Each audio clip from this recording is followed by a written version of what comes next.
Welcome to Capitol View on WSIU. I'm Jeff Williams sitting in this week as we take a look at what's making news around the state in Illinois politics. Well, the U.S. immigration enforcement and detainment effort in Chicago will soon mark its third full month of operation. And a new report indicates the DOJ cuts and other federal funding cutbacks will have a significant impact on Illinois' economy, especially in healthcare and education. We'll take a closer look at those stories and likely some others this week on Capitol View. And to help guide our discussion this week are John Jackson, visiting professor with the Paul Simon Public Policy Institute, and Dan Petrella, political writer with the Chicago Tribune. Gentlemen, welcome back to the program. Glad to be here. Thanks for having me. All right, well, as we tape this show today, it's roughly, I think, day 86 of ICE's Operation Midway Blitz. The immigration enforcement and detention effort in some ways has become kind of part of the daily news cycle and daily life, especially in Chicago. I know, Dan, you reported on one of the more recent developments, I believe, when Congresswoman Lauren Underwood actually was allowed to visit the Broadview Processing Center. What did she experience? Yes, this was the week leading up to Thanksgiving. She was allowed inside, the first member of Congress to be permitted access in several years. And probably not coincidentally, when she was able to tour the facility, there were no one being held there or processed there and hardly any workers present there. So they brought her in at a time they said they were upgrading their security cameras. And so the last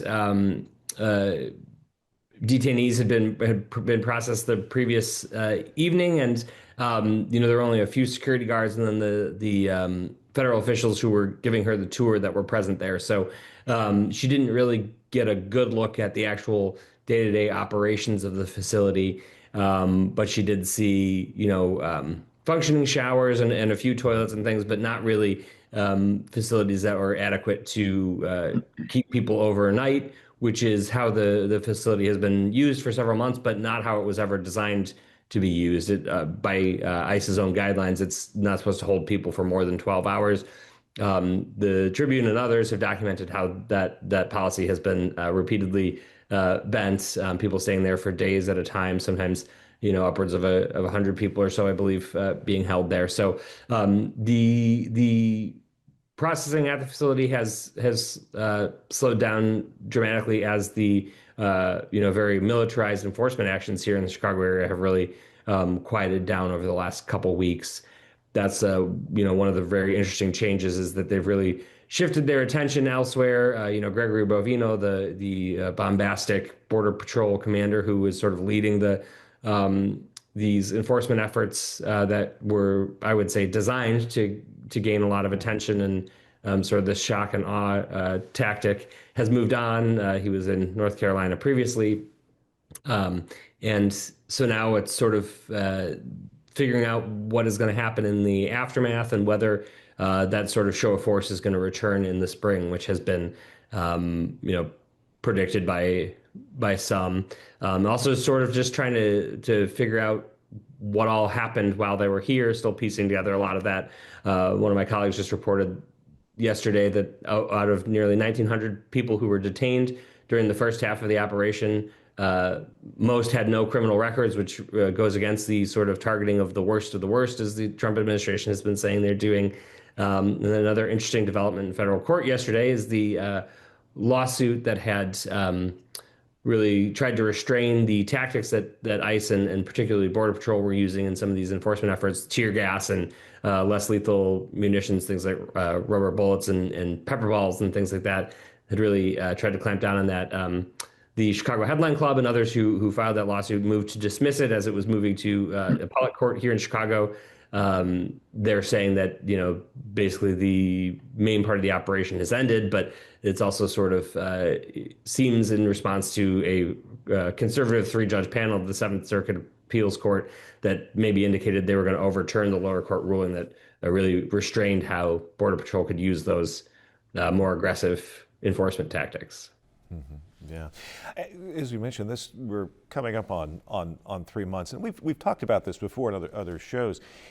Has this had a noticeable impact on folks' lives, especially in the city of Chicago, or has this just become kind of routine over the last 90 days? You know, it really has. There was a lot of fear, especially around schools at drop-off times and things like that. There were incidents of people, parents being taken into custody in those situations. There's been reporting that attendance was down at some Chicago public schools during the enforcement actions out of fear. There's been lots of anecdotal reports of normally vibrant immigrant communities like Little Village in Chicago being much quieter than usual as a result of some of these enforcement tactics. Just seeing these instances where there were armed Border Patrol agents marching down the streets in the touristy commercial centers of Chicago, posing for photos around the Bean and things like that. I think that really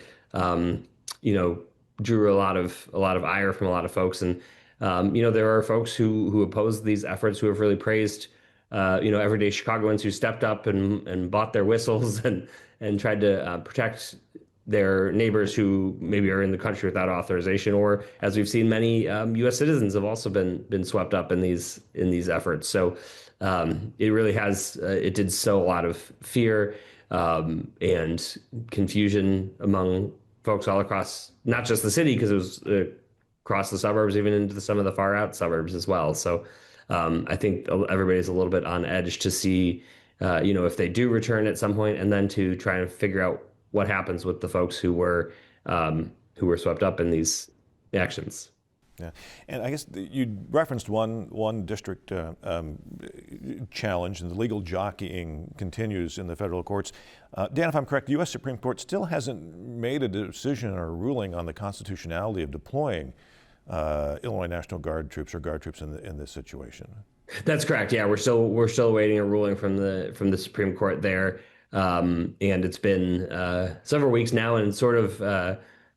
Maybe moot for the time being, since the out-of-state Guard troops who were sent here, I believe, have returned home. But obviously, there's still Guard troops here in Illinois that could be federalized and deployed. So it'll be interesting to see how the court rules in that, and something we're I think expecting soon. But it'll they take their time and don't always operate on the schedule that we assume or hope that they'll take action in these situations. Yeah, and I'm not necessarily directly related, but I think if I'm correct here, the Seventh Circuit Court of Appeals in Chicago, as we're taping this today, are hearing oral arguments later today over whether, I think, approximately 400 or so detainees should be released to electronic monitoring. So we'll continue to watch and see what continues to develop on that front. I want to shift gears just a little bit. A recent report by the Illinois Economic Policy Institute suggests that the DOGE, that's the Department on Government Efficiency cuts, and some other federal funding rescissions related to executive orders and whatnot, will potentially have a pretty huge economic impact on Illinois, I think to the tune of nearly $10 billion a year. It specifically highlights impacts on Medicare and public health, infrastructure, and education. John, what do you make of this Economic Policy Institute kind of initial analysis of the economic impact of some of these cuts? Jeff, I think this indicates that it had its intended consequences. This is what they had planned to do. Go back to January through March, when Elon Musk was riding high and making cabinet meetings and all kinds of appearances. It was clear that he was put there to do massive cuts in federal jobs and programs. And it was openly targeted to hit the blue states and to hit the Democrats the hardest. President Trump, for example, once called these Democratic programs, unquote. And those programs were eliminating the Department of Education, the Affordable Care Act subsidies, the SNAP program, subsidies to electric vehicles, alternative energy sources, using wind and solar and having it subsidize, all of that, for example. But what they forgot to consider was that in hitting blue states and blue cities, they overlooked the fact that in a very blue state like Illinois, there are an awful lot of red counties and red territory where there are lots and lots of Republicans. And many of these Republicans are working class people and people who have lower incomes and who depend on things like SNAP. For example, the uncertainty and cutbacks in SNAP have led to much increased emphasis on food banks in this part of the state, for example. And what you wound up doing was cutting programs that support an awful lot of Trump supporters. There were 44 million on SNAP. And so that hit that possibility. I'm sorry, that's on ACA, and on SNAP, there were 22 million. And so you're hitting people that are really dependent on these programs. And the first Republican really to make a national stink about this was Marjorie Taylor Greene, which was an incredible turnabout for her because she was cover girl for the MAGA movement. And now she's totally condemned to outer darkness and is completely on the outs and has announced she's not going to run again. So what the Republicans are now discovering is that there are really political consequences that could hurt them and the base very seriously. And that was reinforced by the election results just 2 weeks ago, which put the Republican and Trump administration on notice that there are some political consequences that are perhaps the unintended consequences. But it certainly got a lot of Republican congressional people concerned about the midterms. Yeah. You know, the old adage that Congress has the power of the purse. John, you anticipate that some of these decisions could potentially be revisited in the new year? They're still trying to work out the FY26 budget. Well, the most immediate effect is the Republicans are trying very, very hard to come up with a replacement for Obamacare, the ACA. And they've been trying to do this since Trump's first term. And when he came in, he promised immediate relief on that front, and they haven't been able to produce one yet. A plan has eluded them constantly and still seems to do so. We've still got budget fights to go over this. And in fact, we've got a January deadline when this continuing resolution plays out and has to be addressed one more time. Mm-hmm. Sure. Something that just came up, I believe, yesterday this week, and I wanted to toss this in.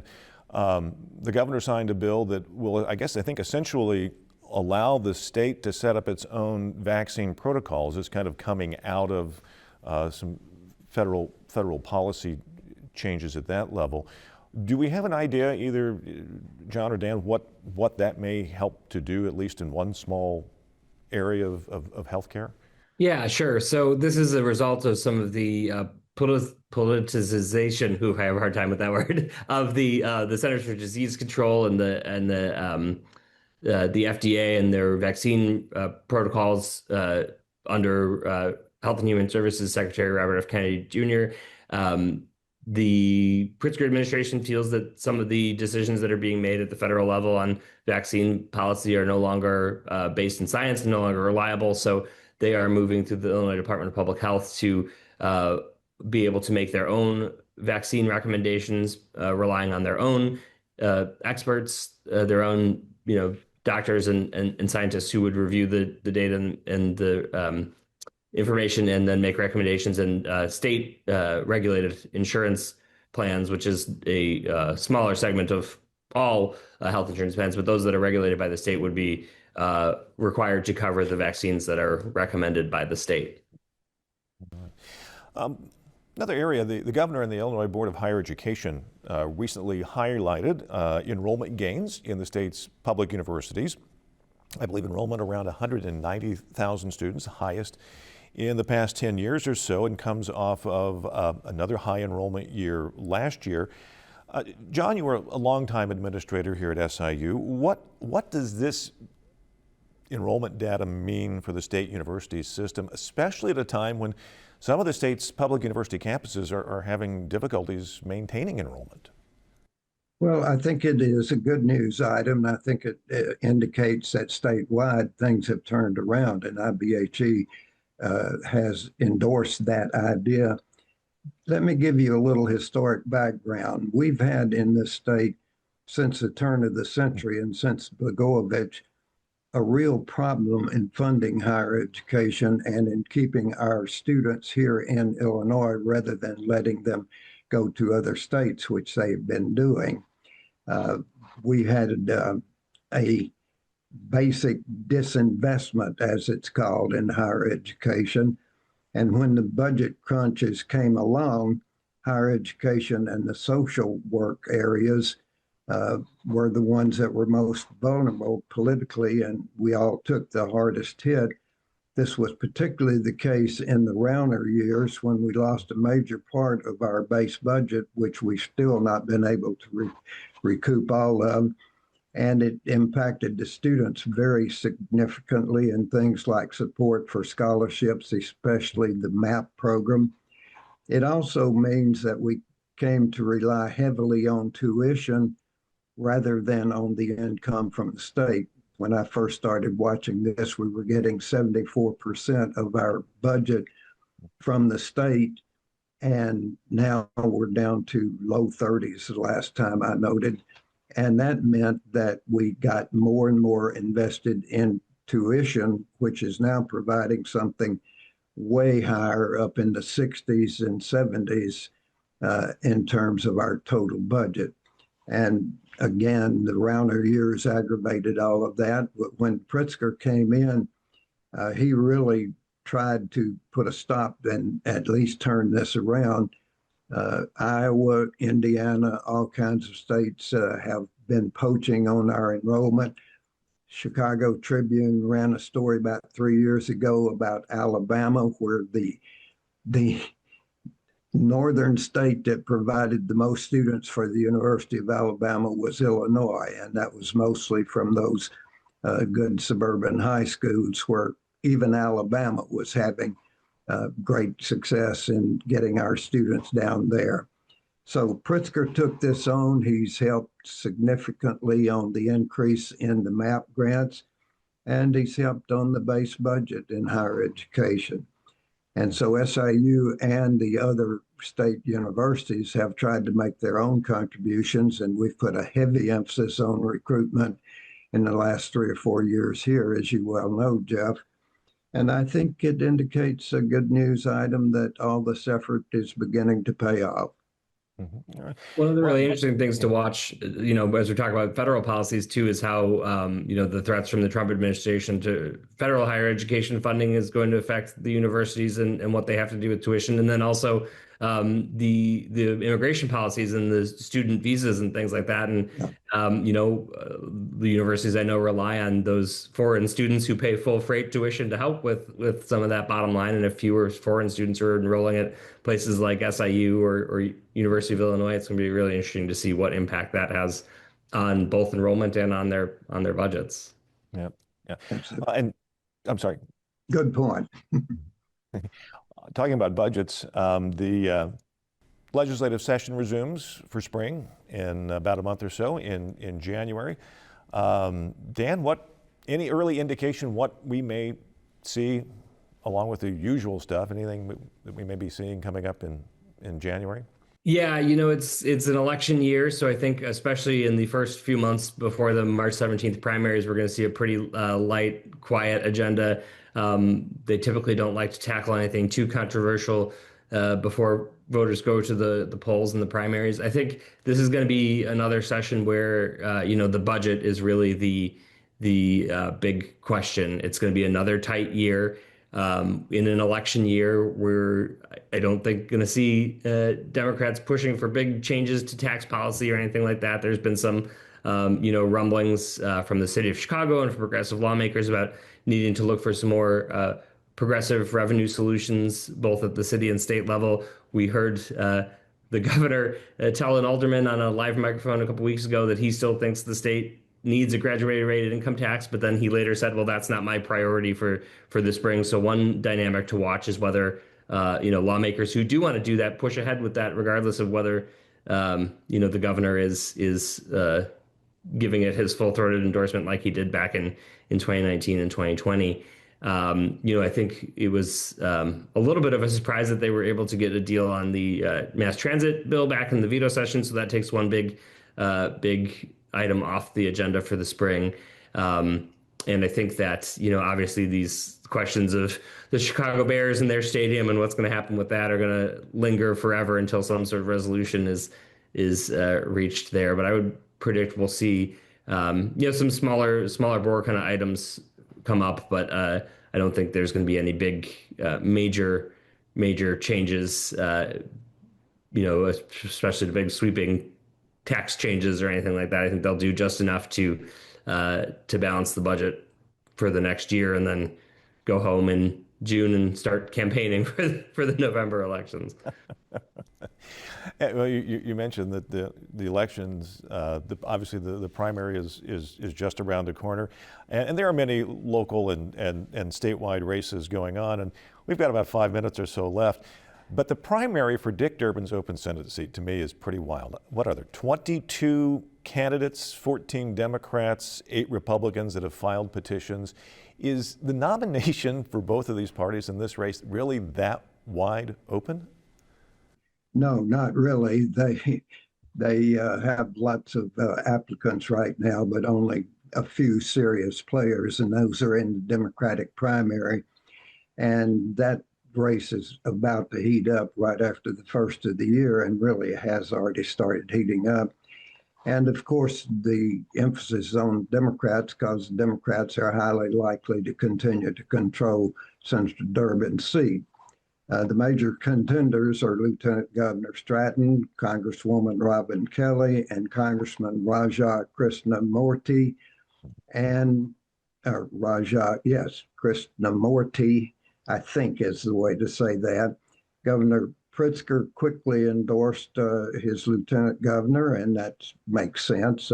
You have a running mate that you're proud of her first term, and he's a considerable advantage for the lieutenant governor.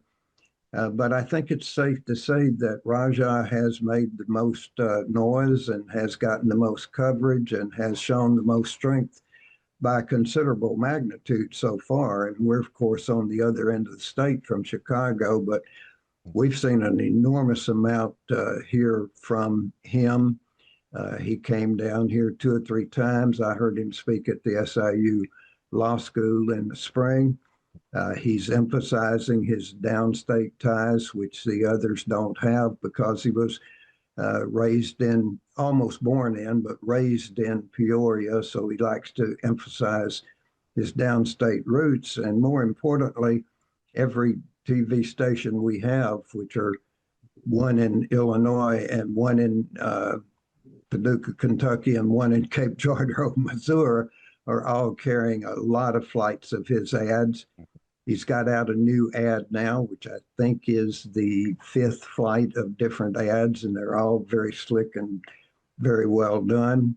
And I think that reflects the fact that when the reports were filed, he had $23 million on the last report that I saw in the bank, and the other 2 had really abysmal numbers on the amount of money that is being given to them so far, and that's going to be a gap that's going to be very hard to make up.